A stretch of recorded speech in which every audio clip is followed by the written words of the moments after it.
I'm really, really glad to be joined by Ben Rhodes and Ruar Rahman. Ben Rhodes, I'm sure most of you know, was top official on foreign policy in the Obama White House and now the co-host of Pod Save the World and a frequent writer on foreign policy, and someone who I think has played a really, really interesting role in general on foreign policy in being someone who's connected to the Democratic foreign policy establishment, but also been quite critical of it. And I think particularly on Israel and Palestine over the last couple of years.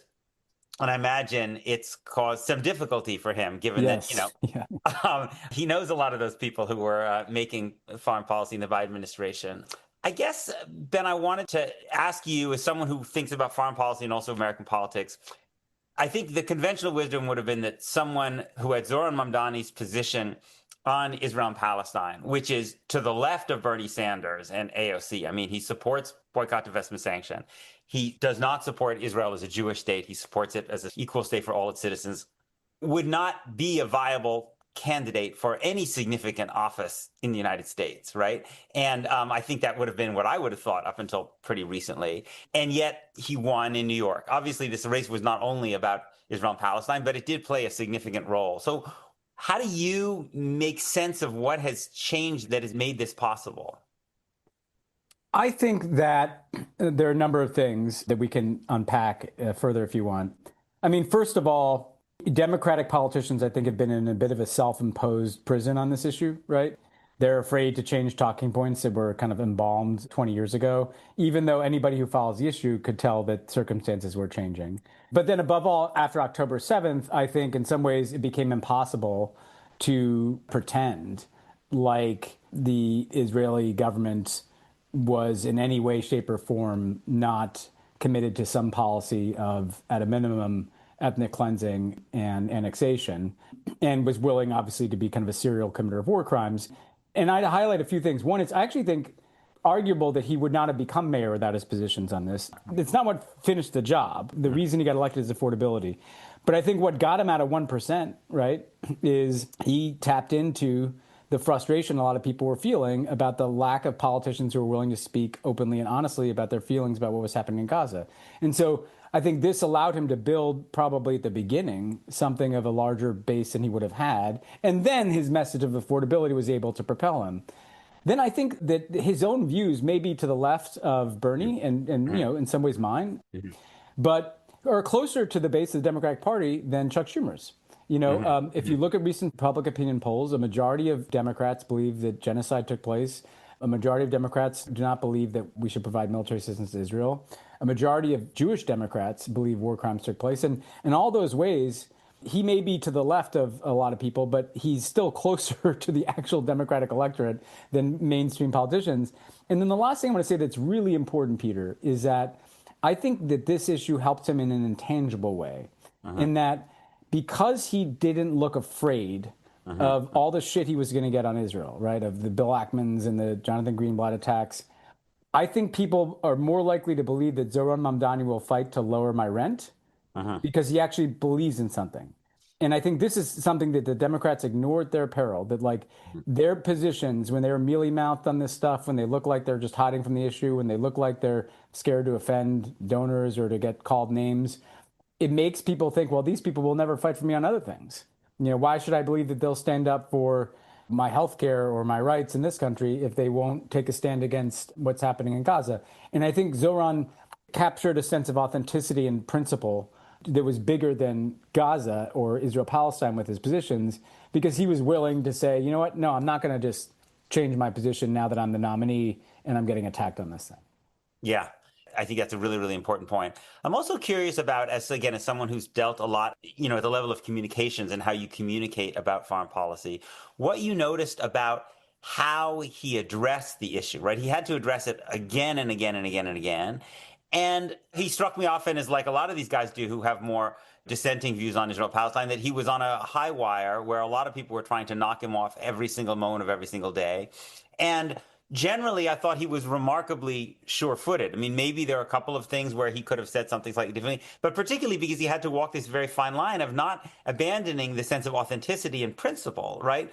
But also not walking into rhetorical traps that were being laid for him all the time. And I'm curious what you noticed about the way he communicated it about this issue that you think Democrats could learn from.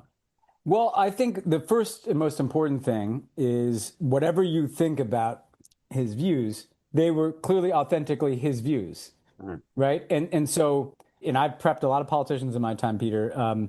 Where people get in trouble is that they kind of don't know what they really believe, and then while they're like answering, they're thinking like on this issue in particular, like, well, if I say this, it will offend these people. If I say this, is that going too far?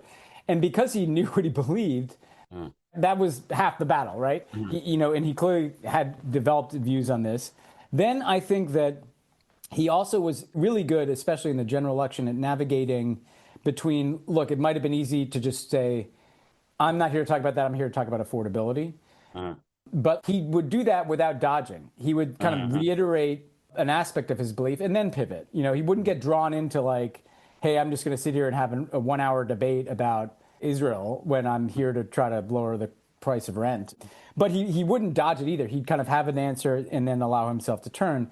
And then I also think the other thing he did is that's important, and I think people on the left, or whatever you want to call it these days, on this issue, I don't even think it should be viewed as left-right, but like people with views that are more willing to call out the Israeli government, or more willing to be supportive of Palestinian self-determination and rights, he explained his views. I think of my 80-year-old Jewish mother in the Upper East Side who voted for him after having voted a different way in the primary. He didn't just have a slogan. He would explain, here's what I mean, And sometimes people think voters are dumb, They're not. Like, they're people that, especially in a fraught topic, they kind of want to know why you think something. And he was willing to do that with patience and respect for, like the question, even if the question might have driven him crazy. And so I think all those things, again, lent him a bit of authenticity and credibility and allowed him not to persuade everyone, obviously, but to make some inroads, and he obviously has more work to do. Yeah. Ruah Rahman has joined us. Ruah is a state representative in Georgia, Palestinian American, running for governor. Ruah, thank you so much for doing this. Thanks for having me, and I've just loved hearing what y'all are talking about, so this is great. Okay, I totally agree. Good. Truly. Like, I actually need to put that up front. That's actually what I've been trying to tell a lot of folks. As you go around in Georgia, and even before you were running for governor, what do you notice and what have you learned about how people relate to this particular issue and how to be able to succeed politically as someone who has a kind of human rights oriented view when it comes to Palestine and Israel? Yeah, so happy Friday, everybody, and thank you so much for having me back. It's lovely to see some of you again. And for those who don't know me, I'm Ruah Rahman. I'm a Georgia state representative. I'm also the only elected Palestinian in the state's history. It's me and Sam Rasool holding it down in this entire Southeast in terms of Palestinian representation. So it's just been definitely incredible. But a little background about Georgia, which I think sometimes really does get overlooked, is that the first campaign I ever volunteered for was the Michelle Nunn, Jason Carter campaign. And I remember this was back when you get a sheet of paper and go knock doors and you go back to headquarters. And I went back to them and I said, I really think we can turn Georgia blue if we expand this sort of direct outreach, deep canvassing work. And that was the first time anyone ever said to me, bless your heart. And I took that very personally. And so that's sort of Sorry, can you translate bless your heart for folks who don't speak Southern? Bless your heart is just a very passive-aggressive way of calling somebody dumb, or at least like very naive. It depends on how it comes across. And I think in my case, it just sort of came across as, you're sweet, you're a college student at the time, you don't really know how any of this works. The best we can do is just lower our margins. And I say all that to say that specifically what had happened was I looked around the room and most people did not look like me. It wasn't the broad coalition that I knew existed in Georgia. And not even 6 years later, we flipped not just once, but twice. We gave the country 2 senators, and we did it again and again. And just this past Tuesday, we won the Public Service Commission races, a down ballot race, by 26 points. 2 statewide seats flipped. And so how does that connect to something like this? It's specifically what y'all were saying, which is that voters are at a point right now where They are being squeezed from every direction, right? Utility bills are going up, student loans, food is increasing in cost, rent, housing, everything that people need to just survive, let alone live and experience the American dream, is becoming increasingly out of reach. And I remember specifically with my caucus colleagues, starting in late 2023 into 2024, a lot of them were already they had already been conditioned that when it comes to this issue in particular, that you just either don't say anything or you just toe the line as it relates to being pro-Israel. But they really struggled. One, having a Palestinian colleague was something most of them had never experienced before. And two, they knew better. And what we've seen shift over the past 2 years is this understanding that, wait a minute, there's power in numbers, and you can actually not only take the good human rights position and not be completely docked for it, but in fact, voters will now reward you. And what you and Ben were saying earlier about how if you do polling in Georgia, and in fact anywhere, this is usually not in the top 5 issues that most voters care about. But when you go talk to them and they will say, if you can't be honest about what we're seeing happening in front of us, how can I trust you to be honest about my bill? Like, who's responsible for why my quality of life is going down? How can I trust you that if you're in that negotiating room, are you actually going to stand up for me and put me first instead of whatever special interest can buy you out? The other thing in a state like Georgia is that we do have an Israeli consulate here that will show up to session, sometimes multiple times. And there's been this sort of taboo, and actually specifically because of Zohran, I've had colleagues call me up and tell me that this was the first time they finally understood what I was saying in terms of how much voters have shifted on this. In fact, a recent AJC poll, Atlanta Journal-Constitution, not that AJC, put out a poll saying that a plurality of Democrats no longer view Israel as a good ally for the U.S. It wasn't even about sending bombs. It was just, should we maintain our alliance with the state of Israel?